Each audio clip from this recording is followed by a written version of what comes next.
Muy buenos días y muchísimas gracias. Bienvenidos a este panel en donde vamos a tener a un prestigiado grupo de representantes de autoridades locales, alcaldes, alcaldesas de la región latinoamericana para abordar un tema que hoy es sin duda alguna prioridad para todos nosotros, para todos los ciudadanos y ciudadanas que estamos tratando ya con impaciencia de salir de esta larga etapa del COVID-19. Tengo el gusto de acompañarme esta mañana por 4 representantes eminentes de gobiernos locales de la región latinoamericana.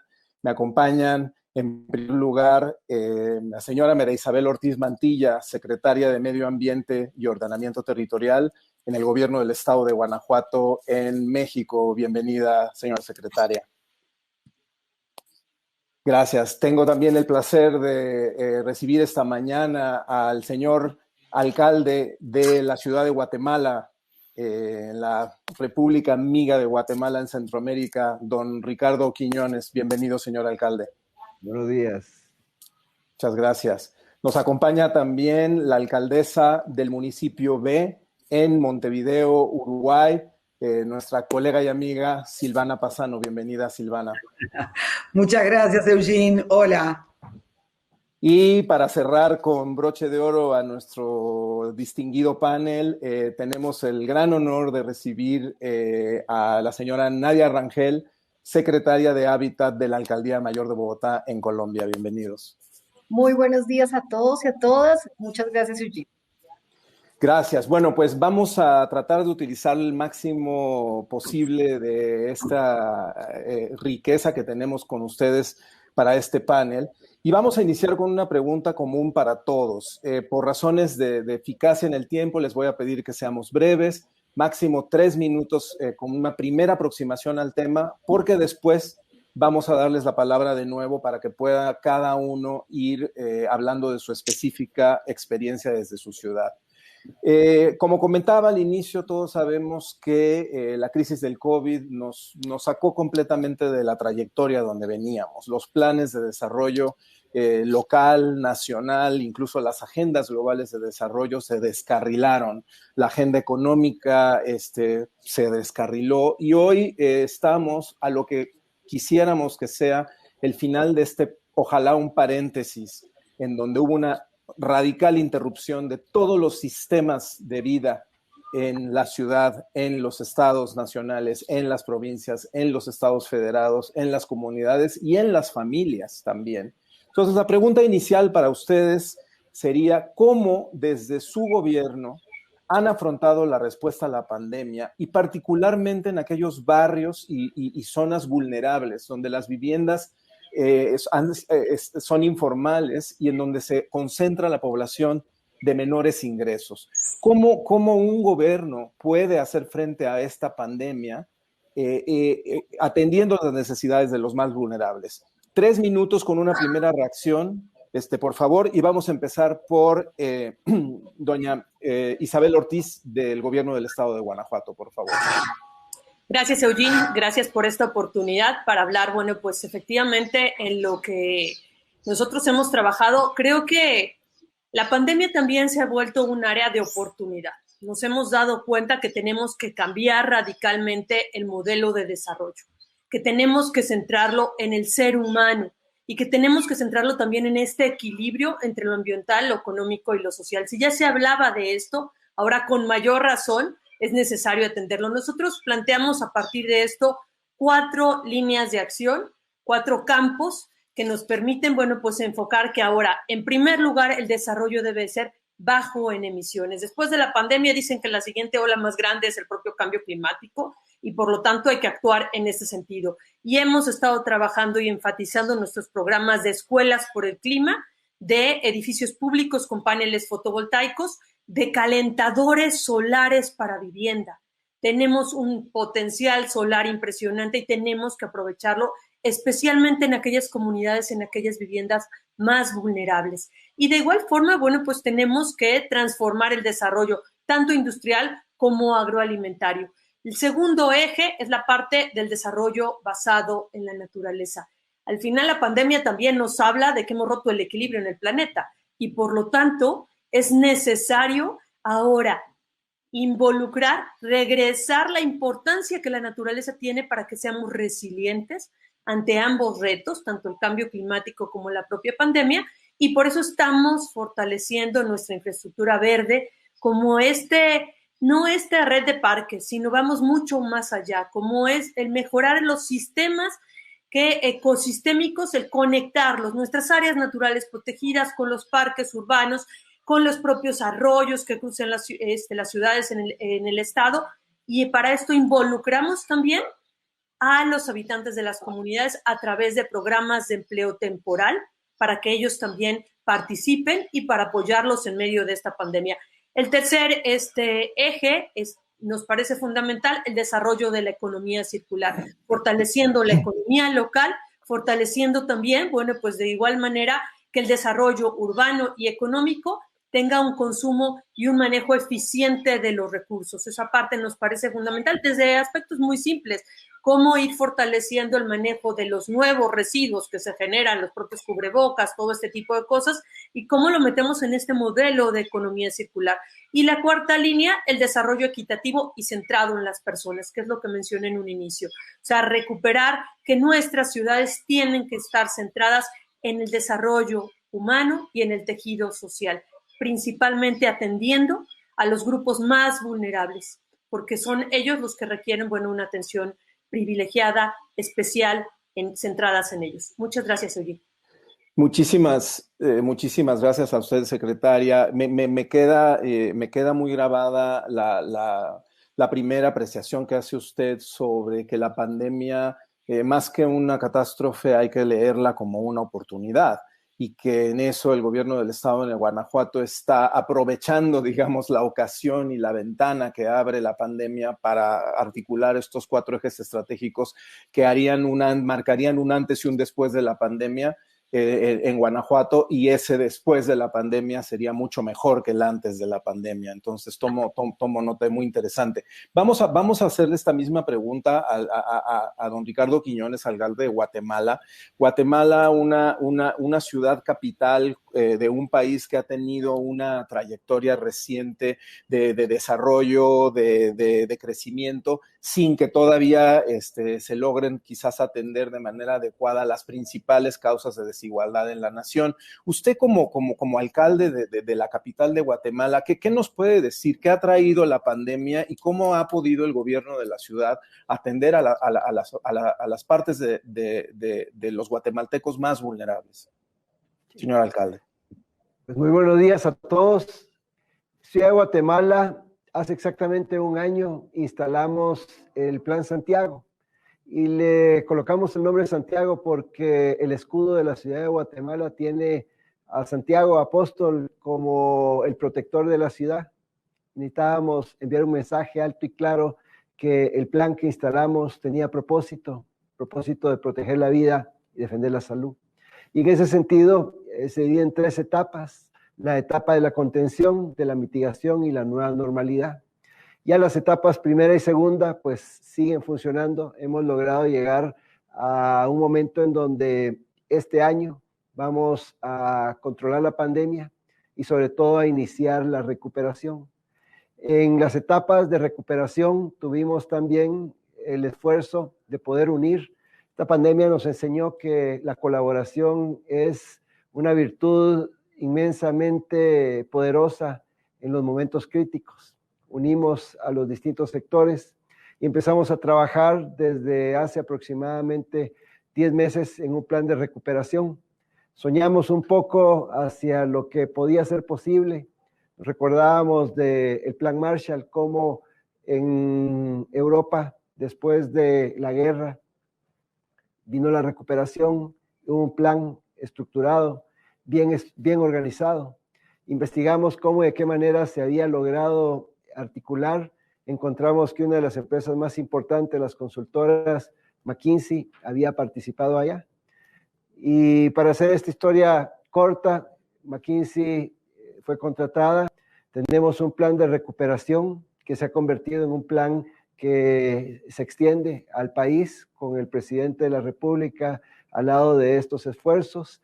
Y esto es lo que el día de hoy nos coloca en un plan donde hay inversión privada, hay inversión estatal y por supuesto inversión gubernamental. El propósito es recuperar el empleo. El propósito es atender a todas las personas que durante la pandemia la han pasado mal, han perdido sus empleos, las economías de sus hogares. Y dentro de todo este esfuerzo, un rostro humano para poder apoyarles y recuperarlo. Dentro de esto, el proyecto y el esfuerzo de vivienda prioritaria está al centro. Es un proyecto que lo hemos compartido con ustedes y este proyecto es del que el día de hoy queremos hablar y compartirlo más a profundidad. Tiene que ver con una ciudad para vivir, pero sobre todo las oportunidades para que las personas que han estado en riesgo, que la han visto difícil, pues no solo se pueda generar empleo a través de la construcción, pero especialmente puedan ser propietarios, ver un futuro para sus familias y sus hogares, y de eso se trata. No solo recuperar la economía, sino que sobre todo recuperar la resiliencia y unirnos. Es y ha sido un momento difícil, pero al final, dentro de todo lo que ha traído esta pandemia, el poder dejar a un lado lo que nos divide, lo que nos enfrenta y unirnos alrededor de una causa común, defender la vida, proteger la salud, ha sido algo que nos ha permitido ver hacia adelante y poder tener un plan Marshall de recuperación en la ciudad de Guatemala para los próximos 20 años. Muchas gracias, señor alcalde, y felicitaciones. Escucharlo hablar de verdad pone, como decimos, los vellos de punta, porque las poblaciones vulnerables efectivamente perdiendo vivienda, perdiendo su empleo, el enfoque humano que usted subraya, creo que es lo que está hasta arriba de la prioridad para todos nosotros, ¿no? Felicidades por este Plan Santiago y ahora vamos a querer escuchar más adelante con mucha atención el programa específico de vivienda que usted nos plantea. Yo me quedo con una cosa que me gustó mucho de lo que dice, que es que esto está basado en la colaboración, es una responsabilidad de todos, ¿no? No es el gobierno municipal de Guatemala solo, ni el gobierno de la nación guatemalteca el que lo puede hacer, es un trabajo de todos, ¿no? Los ciudadanos, los actores del territorio, la sociedad civil, el sector privado. Entonces me gusta el enfoque de colaboración. Bien, gracias. Vámonos al sur del sur, allá hasta la hermosísima Montevideo. Uruguay ha sido de los países que en algún momento se consideraba que había salvado la pandemia, ¿no? Que estaba un poco aislado, que había tomado las medidas necesarias a tiempo como para no tener los efectos tan duros que vimos en algún momento en Argentina o que estamos viendo en Brasil. Silvia Pasano, alcaldesa del municipio B, tú fuiste también funcionaria en los temas de desarrollo urbano, en la gestión de la alcaldía, de la intendencia anterior en el Gran Montevideo. ¿Qué nos cuentas desde tu experiencia territorial? ¿Cómo puede un gobierno municipal hacer frente a esta pandemia que a ustedes les llega tarde? Sí, hola, Eugene. Montevideo, en realidad, capital de Uruguay, aproximadamente casi 1,5 millones de personas, el 50% que viven en la capital. Como bien tú decías, habíamos transitado una primera etapa importante con una exhortación por parte del gobierno nacional a la baja movilidad, al quédate en casa. Eso colocó, en principio una disminución justamente, y una afectación a las personas, evidentemente que ya en una sociedad que manifiesta una desigualdad y que se expresa en determinados sectores, empezaron también haber disminuidos sus ingresos vinculados con la informalidad. Un poco esta situación empezó dándose paulatinamente, pero bueno, pero la pandemia fue increyendo, la verdad, y estas situaciones se fueron agravando. Montevideo como capital, como el gobierno departamental, en realidad comenzó a desarrollar un plan de atención a la emergencia que hoy está desarrollando la Intendencia, el plan ABC, Atención Básico a la Ciudadanía, y que desde los 8 municipios de Montevideo estamos en articulación constante y en colaboración. Específicamente desde mi municipio, que es condensa la parte más consolidada, el centro histórico de Montevideo,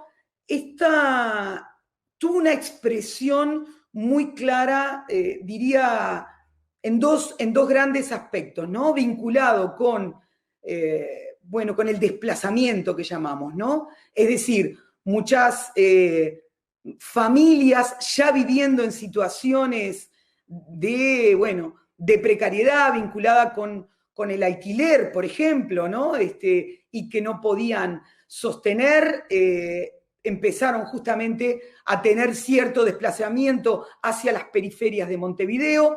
Eso por un lado. Por otro lado, ya personas en situación de vulnerabilidad, viviendo en pensiones, le decimos, ¿no? Acá en casas de inquilinato que no podían afrontar ese pago, ¿no?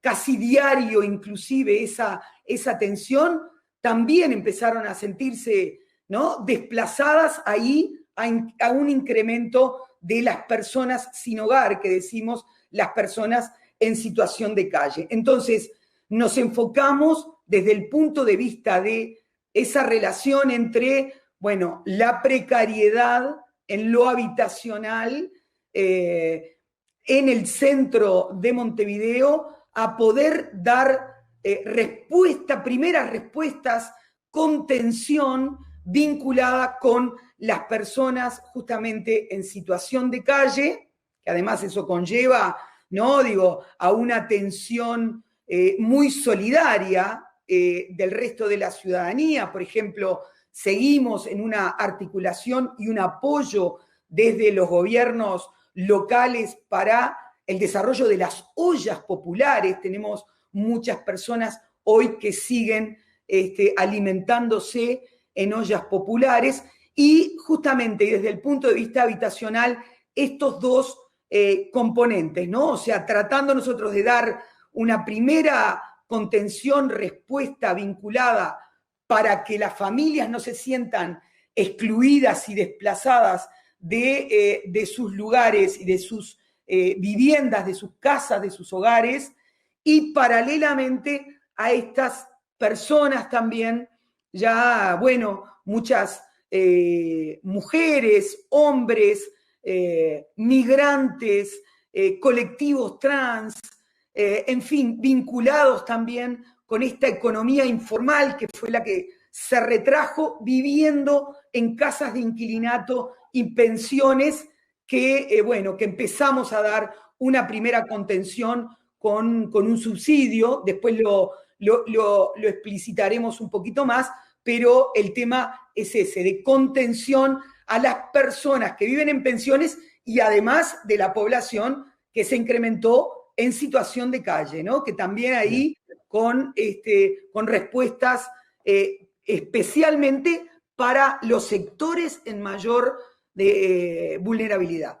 un desafío inmenso para Montevideo, efectivamente, porque como bien comentas, estas poblaciones vulnerables que ya estaban en riesgo previo a todo esto, pues ven no solo su situación inmediatamente afectada, sino también sus perspectivas a futuro, ¿no? Entonces, de ahí la importancia de trabajar con una visión de atención inmediata, pero también de, bueno, ¿y qué va a pasar después, no? Bien, vamos un poquito rápido con el tiempo para no retrasarnos. Le voy a pedir ahora, por favor, a la secretaria Nadia Rangel, secretaria del Hábitat de Bogotá, que nos cuente. Bogotá ha tenido una gestión bastante visible con su enfrentamiento a la pandemia del COVID. Me tocó a mí en alguna ocasión incluso participar en algunas charlas donde estaba la alcaldesa Claudia López, que es reconocida, y hay mucho en los medios sobre cómo Bogotá fue muy agresivo en su respuesta al COVID. ¿Qué nos cuenta, señora secretaria? Bueno, nuevamente muy buenos días a todos. Quiero contarles que nosotros tuvimos una gran oportunidad. Nosotros llegamos al gobierno en el año 2020 y iniciamos nuestro gobierno en enero y empezamos a construir nuestro plan de desarrollo con base en la propuesta y el programa de gobierno de la señora alcaldesa como candidata. Y en el mes de marzo, a mitad de la construcción del plan de desarrollo, que es nuestra ruta de trabajo en el gobierno distrital, nos cogió la pandemia. Y eso se volvió también en una oportunidad de repensar y de reorganizar lo que veníamos trabajando como gobierno distrital y de reenfocar rápidamente nuestras baterías en darle una solución de alguna forma para asumir la emergencia, pero también de pensar, como lo mencionaba María Isabel hace un momento, en cómo debíamos organizarnos nuevamente como sociedad y adicionalmente cómo el desarrollo urbano debe reenfocarse desde la ciudad de Bogotá, que somos ejemplo en Colombia a muchas otras ciudades. Y tuvimos también la oportunidad, y estamos en este momento que es histórico, en la reformulación de nuestro plan de ordenamiento territorial, que muy alineado con lo que mencionaba María Isabel, también nos da la oportunidad de entender que necesitamos reverdecer a Bogotá, que hace parte de nuestros pilares. Sin embargo, estamos en este momento en esa construcción que va a retomar un poco ese ejercicio y esa visión de una Bogotá distinta, y eso de alguna manera se vuelve una oportunidad importante para la ciudad de Bogotá. Quisiera contarles desde nuestra experiencia cómo hemos abordado en 4 frentes específicamente el COVID y la cantidad de contingencias y emergencias. Primero, porque en Bogotá, que ya es una ciudad, como muchas ciudades latinoamericanas, que tienen una marcada segregación socioespacial, efectivamente nos enfrentamos a que se profundiza con el COVID la pérdida de empleo, como lo mencionaba hace un momento la alcaldesa de Uruguay, la pérdida de empleo, se profundiza adicionalmente, las personas que viven de la informalidad pierden la oportunidad de recibir ingresos diarios y por lo tanto la posibilidad de tener un lugar donde vivir. Rápidamente les cuento que hemos trabajado en 4 frentes. Uno, en el acceso a la vivienda a través de buscar cierres financieros para los hogares. No tenemos en Colombia programas de vivienda gratuita y lo que estamos es acompañando a largo plazo para que los hogares tengan vivienda de interés social o vivienda de interés prioritario, que hace parte de nuestra misión desde la Secretaría de Hábitat, en ese camino que es tan importante para poder tener propiedad, porque lo hemos visto que es necesario la pandemia en el mejoramiento de vivienda, porque nuestro déficit en Bogotá es un déficit es mayor nuestro déficit cualitativo que el cuantitativo. Más de 240,000 hogares se encuentran con mala calidad de la vivienda y por eso tenemos un programa específico para mejorar la vivienda. Uno tercero, relacionado como cómo asumimos las estrategias particulares y concretas de la emergencia del COVID a través de un subsidio, un alivio de más de $70 a estos hogares que especialmente en la informalidad viven con alrededor de $100 o $120 y eso es lo que pagan en arrendamiento mensual. Subsidios en servicios públicos durante un trimestre, adicionalmente toda la política social para garantizar un apoyo alimentario y adicionalmente transferencias monetarias no condicionadas en concurrencia con la nación a más de 2 millones de ciudadanos de Bogotá. Y por último, acciones en el espacio público. Esta pandemia nos mostró una cosa muy importante, y es que el espacio público se vuelve vital y se vuelve centro de encuentro, y la necesidad de construir y adaptar el espacio público para el disfrute, porque es el lugar donde de alguna manera no se podemos contener el contagio, o no se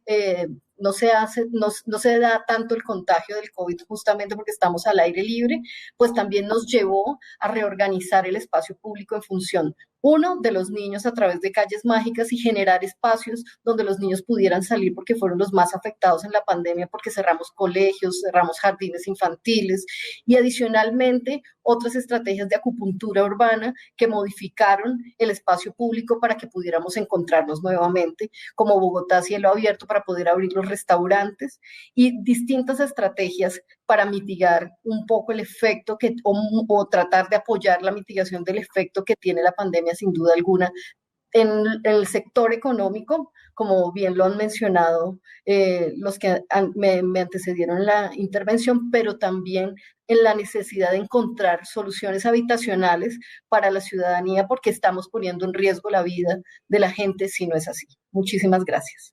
Muchas gracias, secretaria. Importantísimo el enfoque que hace usted al final sobre el papel tan relevante que repentinamente va a jugar y juega el espacio público, ¿no? Y me llama la atención que desde una Secretaría de Hábitat estén ustedes abordando estos temas de manera más holística y más integral, y no solamente tratando el tema de la vivienda, porque habla usted de vivienda, habla de subsidios directos, de apoyo en servicio público, de espacio público de niños. Entonces, me parece interesante el enfoque de Bogotá, porque demuestra que la pandemia es una crisis de sistemas, ¿no? Y que si bien se puede abordar a través de un sector como el de la vivienda, esto puede tener un efecto multiplicador de beneficios mutuos si se ve la película completa. Muy interesante esta visión desde Bogotá.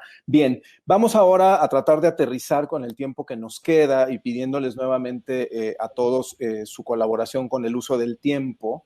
Si nos pueden aterrizar esta reflexión inicial en ejemplos concretos. Vamos a empezar por el gobierno del estado de Guanajuato, regresando con la secretaria María Isabel Ortiz. A mí me llamó mucho la atención que usted hablaba de resiliencia, cambio climático, economía circular, la nueva gestión de los residuos, una economía baja en carbono. Esto me huele y me sabe a los Objetivos de Desarrollo Sostenible y a la nueva agenda urbana. Es una agenda que viene de Guanajuato, pero muy en línea con lo que son las grandes agendas de desarrollo internacional globales. ¿Qué me puede decir, secretaria, de esta alineación a través de ejemplos concretos en Guanajuato? Bueno, Eugene, efectivamente para nosotros nuestra línea, nuestra base son los propios ODS, la Agenda 2030. O sea, nos queda claro que tenemos que colaborar aquí a nivel local para aportar a nivel global. Y por eso, bueno, enfatizando algunos aspectos de detalles en temas de vivienda, desarrollo urbano, qué es lo que hemos estado haciendo en base a los 4 pilares que te mencioné. Para nosotros la base es también el ordenamiento del territorio. O sea, ¿dónde ponemos la vivienda? Exactamente en qué lugar. Y por eso también establecimos un programa que atiende el ordenamiento ecológico del territorio y el de desarrollo urbano. Este programa que está reflejado en un código territorial, o sea, en una legislación local, nos permite de verdad definir prácticamente las unidades de gestión ambiental territorial donde es compatible que se establezca esta vivienda. Son 422 UGATs de las 817 que tenemos en todo el estado. Y lo que hicimos también es promover programas de autoproducción de vivienda, más en estos momentos que se vuelve mucho más complejo. Como mencioné también, de mejoramiento de vivienda sostenible, lo decía Nadia claramente, también es un gran reto la parte de la calidad de la vivienda. Y ahí incorporamos, como mencioné, los calentadores solares, pero también en viviendas, sistemas de captación de agua de lluvia con enfoque de potabilización. Tenemos muchas comunidades o viviendas sin tener acceso al agua potable, y en medio de pandemia, de estas condiciones, es vital que aprovechemos al máximo el agua con la que contamos. Además, bueno, pues aquí estamos viviendo una sequía muy importante, entonces aprovechar todo lo que tenemos. Y de igual forma ha sido fundamental trabajar también en lo que es el programa de regularización de asentamientos humanos. O sea, aquellos asentamientos que se han estado estableciendo y que al final, bueno, pues también generan desplazamientos muy largos, desalojos y complicaciones también por no contar con los servicios públicos, implica que se atienda a esa comunidad, a esa población, y por ello es que estamos viendo la vivienda, pero también todo el entorno, ya se mencionaba hace un momento, o sea, toda la infraestructura verde que deben de tener nuestras ciudades, atenderlo considerando la movilidad sustentable, atendiendo toda la infraestructura de servicios públicos, o sea, el tratamiento de agua residual, el manejo de los residuos y de igual forma los parques y los espacios de contacto con la naturaleza, que nos queda claro que a partir de la pandemia se enfatizó la necesidad, necesitamos como seres humanos ese contacto con la naturaleza y hay que ponerlo dentro de nuestras propias ciudades. Muy bien, muy claro y muy interesante. Creo que es el aterrizar los objetivos de desarrollo sostenible y la nueva agenda urbana a un proyecto integral, ¿no? De ordenamiento territorial que va más allá del agua, más allá de la infraestructura verde, más allá de la movilidad, sino es ordenar al territorio con una visión de largo plazo, basada en esta oportunidad que usted mencionaba al inicio de este panel. Me parece una apuesta muy organizada y muy lógica, y ojalá les deseamos lo mejor en Guanajuato para que logren con esto pues mejorar esa población que tanto lo necesita. Vamos a Guatemala. Señor alcalde, usted nos mencionó en su primera intervención, cuando hablaba del Plan Santiago, que tenían dentro de esta labor de defender la vida, recuperar el empleo y poner el tema de la vivienda hasta arriba de la agenda, tenían una experiencia que compartir con nosotros. Cuéntenos qué es lo que pasa en Guatemala en este tema de vivienda para la población vulnerable. Eugene, antes quisiera nada más recuperar uno de los términos que tú subrayaste de lo que dije anteriormente, y tiene que ver con la colaboración, porque foros como este nos dan cabalmente las luces para poder tener un espíritu de colaboración alrededor de municipios, de ciudades, de países, y me parece que esto ha sido algo para nosotros trascendental en el manejo de la pandemia.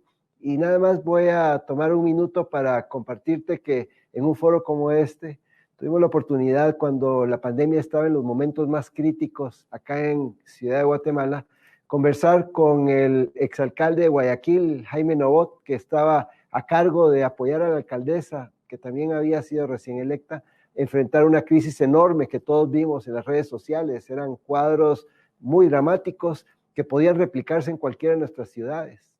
El exalcalde en esa conversación nos abrió un escenario que no habíamos podido nosotros ver acá, y él de forma muy práctica nos recomienda que dejáramos las pruebas a un lado y saliéramos a entregar la medicina. Hicimos exactamente un esfuerzo para poder entender no solo el tipo de medicina, sino que el efecto que podía tener. Salimos a entregar medicina, y para que tú tengas una idea y compartirlo con todos, en la semana 15 de la pandemia teníamos una estadística de mortalidad de 2 personas por hora. 8 semanas después de empezar a ejecutar un proyecto y un programa de entregar la medicina, se rebajó a 2 personas por día. Esos son los esfuerzos que entre ciudades podemos hacer, entendernos unos y otros y compartir todo esto que el día de hoy estamos escuchando. Enriquece no nada más la capacidad que podemos tener, sino que sobre todo la forma en que podemos enfrentar y solucionar los problemas. Pasando directamente a lo que tú me preguntas, efectivamente, dentro del plan de recuperación que está ya en marcha, tenemos el esfuerzo de la vivienda prioritaria, que tiene dentro de el trabajo que se va a realizar, pues por supuesto, la forma, los reglamentos y las mecánicas, pero sobre todo yo, más que decirte el qué, y el cómo lo vamos a ejecutar, hay que empezar por el principio, el por qué. Y el por qué tiene que ver con la vocación de la ciudad de Guatemala. La vocación de nuestra ciudad son las personas. Igual que muchas otras ciudades, sin personas no seríamos ciudades. Tenemos que cuidar a las personas porque son la razón del existir de nuestra ciudad. Y en ese sentido, también porque en la ciudad de Guatemala la persona y la familia importa. Y porque el sueño de las familias es poder tener una casa propia, ser propietarios. Y eso, el esfuerzo de llegar a ser propietario, detona en mucho la capacidad de poder aspirar y anhelar a un mejor futuro, en otras palabras, impactar la calidad de vida. Eso trae el proyecto de la vivienda prioritaria en Guatemala. Estamos trabajando y nace alrededor del plan de ordenamiento territorial hace 12 años, un plan de ordenamiento territorial en el que estuvimos involucrados y en el que se quedó el establecimiento cabalmente de un esfuerzo para poder darle a las personas que viven especialmente en lugares duros, difíciles, vulnerables, la posibilidad de salir de ahí para poder tener un espacio digno, una vivienda donde pudieran desarrollar sus vidas. Y en esto, pues compartirles que a través del Plan de Ordenamiento Territorial desarrollamos una normativa y esa normativa le apunta a la capacidad que tiene, en este caso la ciudad, de poder otorgar un incentivo, por no decir un subsidio, que le da una posibilidad al constructor, al desarrollador, que se le traslade al comprador un ahorro de cerca del 25% de lo que pudiese costar esta vivienda. Sumándole a esto la posibilidad de que hoy, al lado de un esfuerzo de colaboración con el gobierno central, poder apuntarle a que un plan de recuperación nacional le apunte también a un esfuerzo de construcción que activa la economía, por supuesto, pero que le apunta directamente ese rostro social. Y ahí es las personas y la posibilidad que el gobierno, en colaboración con la municipalidad, pueda también aportar la capacidad de una tasa prioritaria para que estas viviendas puedan financiarse a 20 años con el 50% del costo del financiamiento, o sea, la mitad de lo que puede ser la tasa normal para compra de una vivienda y poder llegar a tener cerca de un 50% de subsidio en la compra de una vivienda que equivale a menos de lo que es la renta de una vivienda a 15 kilómetros, 10 kilómetros del lugar donde ellos trabajan. En otras palabras, el esfuerzo de vivienda prioritaria le apunta a poder traer a las zonas centrales, a reconvertir zonas industriales en zonas habitacionales y en el poder también estimular y colocar en esos lugares medios de transporte masivos, un sistema multimodal que es el que estamos impulsando en la ciudad de Guatemala, para poder acercar a las personas a sus lugares de trabajo, poder sacarlos de áreas vulnerables, darles especialmente la oportunidad de que sean propietarios y sobre todo impactar su calidad de vida. Y un paso adicional en los programas que ya están en marcha de vivienda prioritaria, también hemos encontrado algo que no habíamos visto al principio, y es que muchas familias jóvenes, no solo lo que representan las áreas donde hoy hay vulnerabilidad, donde pues se les llama como áreas en desarrollo o asentamientos humanos, nosotros les hemos llamado comunidades en desarrollo, pues no solo para ellos, sino que especialmente hay un segmento de la población que son los jóvenes, familias jóvenes y padres que no quieren que sus hijos vivan lejos, pues este tipo de vivienda ha resultado ser muy interesante para familias jóvenes que están comprando también para estar cerca de donde viven sus papás y donde crecieron. En otras palabras, estamos encontrando un esfuerzo para poder apoyar el ingreso de las familias, para poder apoyar la población meta, pero sobre todo una solución que puede aportar al 60% de la población de la ciudad que no es propietaria de un hogar.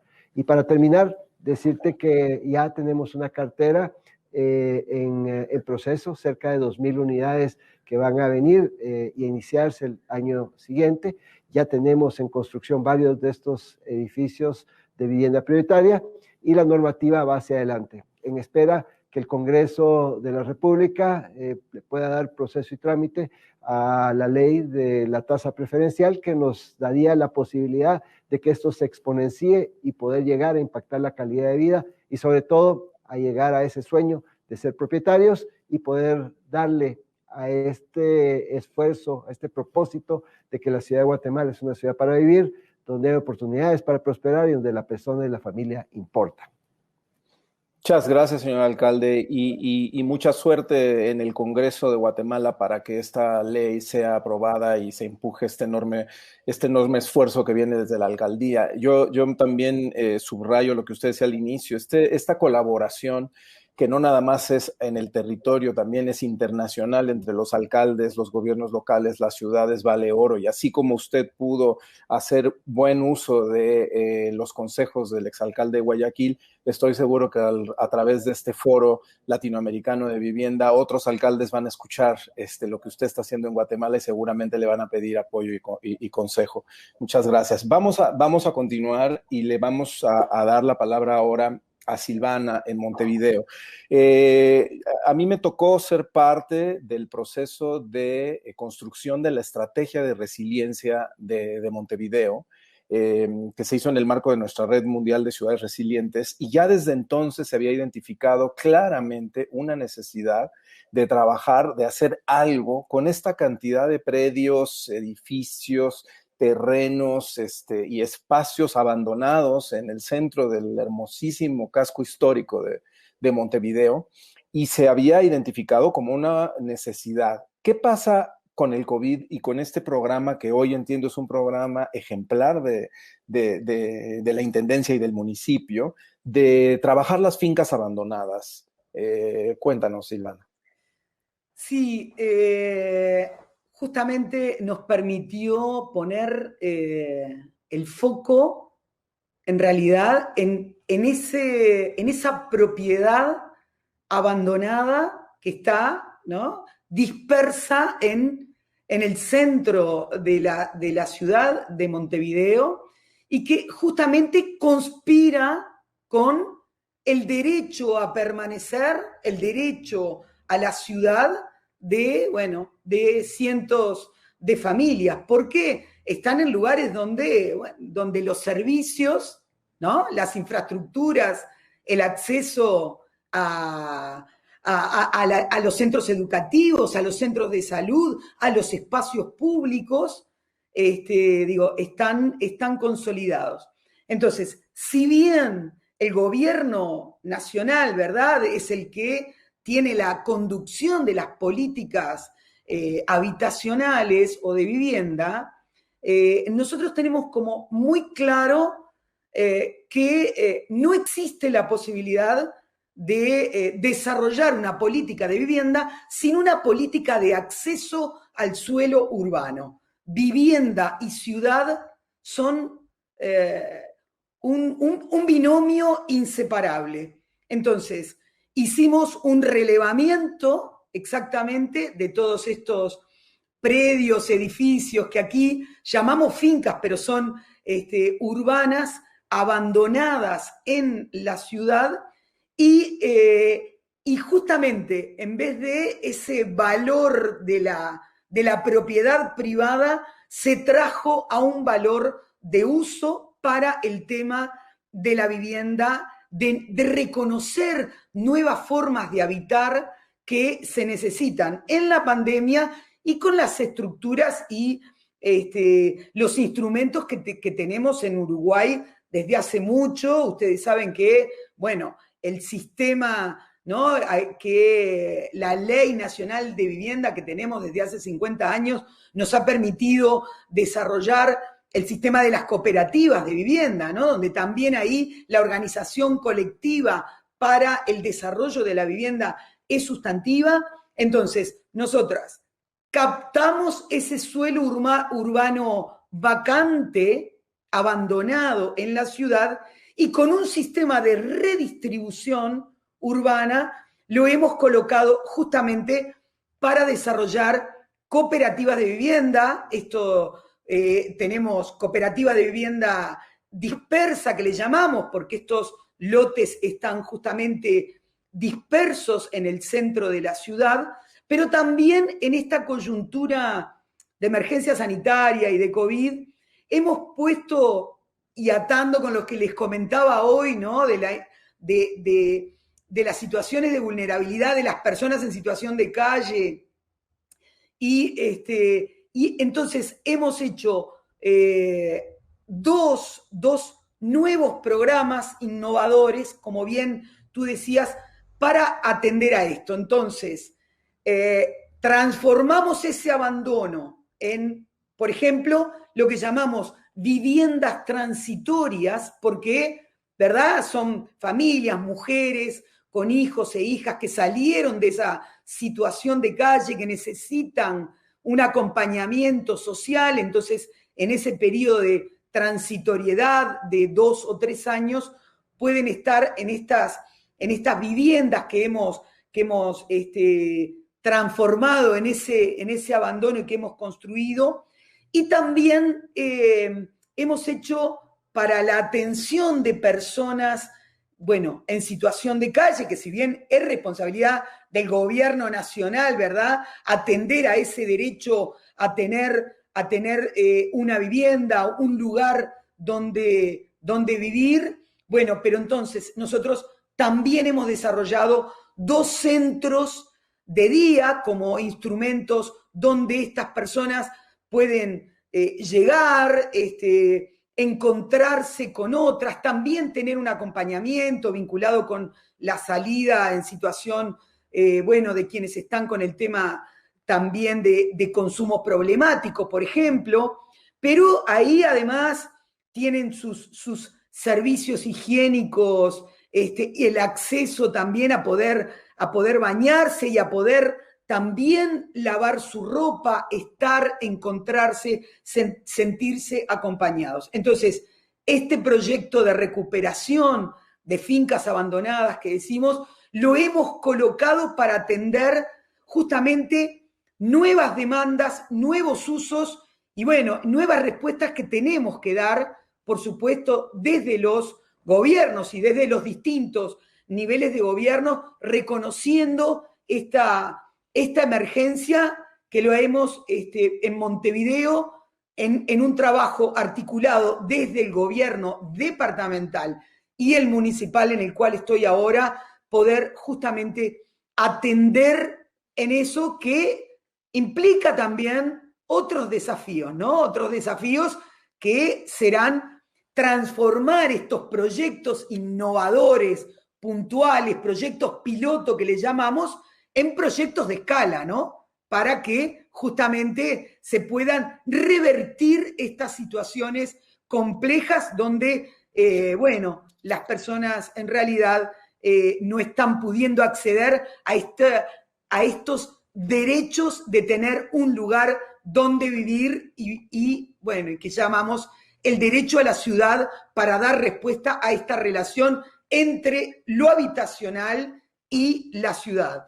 Muchas gracias, Silvana, muchas gracias. Interesante. El derecho a la ciudad tenía que salir, porque lo que hemos hablado a lo largo del panel es precisamente el darle el derecho a la ciudad a la gente más vulnerable, sobre todo. Vamos a terminar ya con el tiempo, estamos encima, pidiéndole a Nadia Rangel, secretaria del Hábitat en Bogotá, que nos cuente un poco de un proyecto no similar en el tema, pero sí similar en la ambición, que es el Plan Terrazas en Bogotá, y pidiéndote ser lo más breve posible porque nos pasamos un poquito. Tranquilo. Bueno, nosotros, y quisiera redondear parte de las intervenciones que han tenido mis compañeros al respecto de cómo tenemos nosotros políticas cómo hemos incorporado políticas de vivienda y desarrollo urbano en 4 frentes. En el marco del COVID necesitamos reactivar la economía, reactivarnos socialmente y especialmente reactivar el empleo, porque no solamente a punta de generar empleo podemos de alguna forma mejorar la capacidad de los hogares para acceder a bienes y servicios tan necesarios como la vivienda, la alimentación, entre otros. Y por eso hemos trabajado en los subsidios, especialmente para las madres cabeza de hogar, porque hemos detectado en Bogotá que la mayor incidencia de pobreza está acá. En un segundo lugar, reactivando la construcción, el sector de la construcción, el sector de las edificaciones con un proyecto muy importante para nosotros y adicionalmente con el fortalecimiento y el apoyo de este proyecto que se llama Ciudad Lagos de Torca en el norte de la ciudad de Bogotá, que va a llevar alrededor de 500,000 de personas a vivir acá, en esta zona, donde vamos a producir en los próximos 10 años alrededor de 135,000 viviendas y queremos dejar iniciadas alrededor de 25,000. Y por último, a través de obra pública. Y es todas las inversiones que estamos moviendo en infraestructura a través de una política keynesiana de mover la economía a través de infraestructura pública. Y dentro de estas infraestructuras públicas y dentro de esta inversión pública tenemos el mejoramiento de barrios como una intervención importante y prioritaria en estas zonas deficitarias de la ciudad. Y dentro de mejoramiento de barrios, toda nuestra política de intervención en mejoramiento de vivienda, como les comentaba al principio de mi intervención pasada, y en una estrategia que para nosotros es clave en cómo entender y atender este hábitat popular, este hábitat que se desarrolla de manera informal en la ciudad, y es el Plan Terrazas, que es, que como tú lo decías, es para nosotros muy importante y crucial. La ciudad se produce de dos formas. La ciudad formal, que se construye a través de proyectos de manera formal, esta ciudad que se construye de alguna manera a través del licenciamiento formal, pero hay una ciudad que no se construye ni con esos atributos ni con esa calidad urbana, pero es la que se construye más y masivamente en las ciudades latinoamericanas, precisamente porque los hogares de menores ingresos, los hogares más vulnerables, no tienen mecanismos idóneos económicos para acceder a la vivienda y su capacidad de crédito y su capacidad de acceso a crédito realmente para hacer su cierre financiero es muy baja.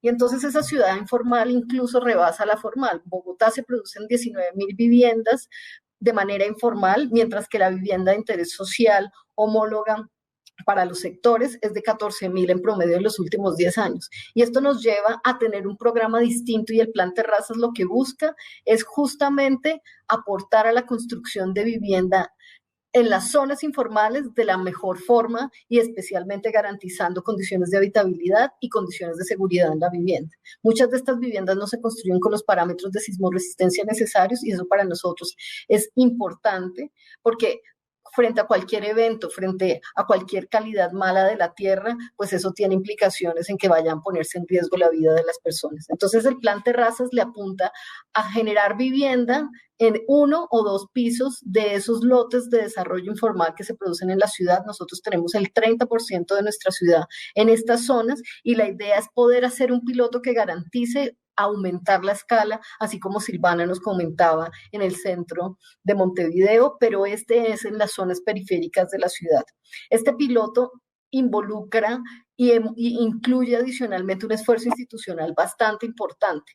La idea es que esta nueva unidad habitacional construida con un subsidio del Distrito Capital, y estamos buscando también recursos con el gobierno nacional para poder aumentar la escala del piloto y adicionalmente le permita a los hogares que tienen hacinamiento al interior de la vivienda generar una nueva vivienda o a los hogares que necesitan o a los hogares se les vuelve una fuente de ingreso también por el vía del arrendamiento de esta nueva unidad habitacional. Para nosotros es un gran desafío. La ciudad informal tiene muchos desafíos en espacio público, tiene desafíos en la necesidad de prestación de servicios públicos, pero uno muy grande y lo hemos visto es la calidad de la vivienda. Es por esto que aquí vamos a acentuar nuestra política en las zonas de desarrollo informal de la mano del mejoramiento integral de barrios. Muchísimas gracias. Sin duda tenemos materia como para seguir conversando y escuchando esta inmensa experiencia que nos viene desde Bogotá, desde el municipio B de Montevideo, desde la ciudad capital de Guatemala y desde el gobierno del estado de Guanajuato. No me queda más que agradecerles, Nadia, Silvana, Ricardo y María Isabel, por su tiempo y desearles lo mejor, porque vamos a salir de este COVID más fuertes y lo vamos a hacer juntos. Muchas gracias al foro y a los organizadores. Muy buenos días, muy buenas tardes.